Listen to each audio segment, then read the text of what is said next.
So, big picture, I think the entire idea of Trump, Blair, anyone else on this board is insane. The whole problem with Palestine is it's a legacy of colonialism. We don't need more Western colonialism. We need more self-determination.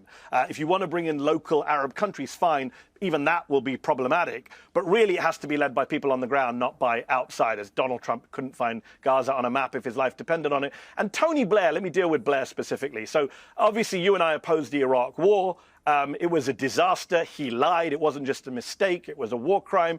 Tony Blair should be heading to The Hague, not to Gaza. I wrote a piece for Zeteo laying out the case against Blair being involved in the future of Gaza. People can read it at zeteo.com. I will just be very brief and say this.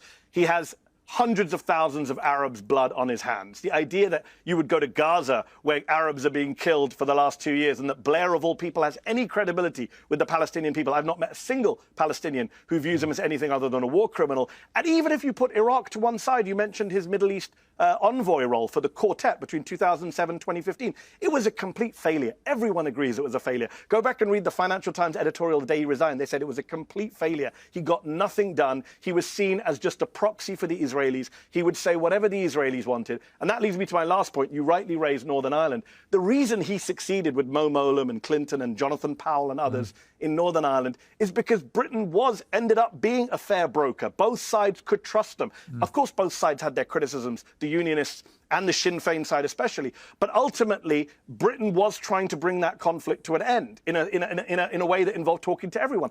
They've never applied that logic to the Middle East. Blair doesn't see Palestinians as equal to Israel. He is self-confessed a pro-Israel guy. This is the problem with all Western interventions when it comes to Palestine. They're never neutral brokers. The United States is not an impartial negotiator. To quote Aaron David Miller, a former Clinton negotiator, we are Israel's lawyer. That is what the US is. That is what the West is. That is certainly what Tony Blair is. So, yeah, he doesn't have any credibility. And by the way, don't even get me started on the conflicts of interest. The guy makes money from deals every time he's in the Middle East. Him and Jared Kushner have no credibility. They're both making money on side deals in the Middle East while they're trying to bring supposedly peace and redevelopment to Gaza. Zero credibility, Piers. It'll end in tears.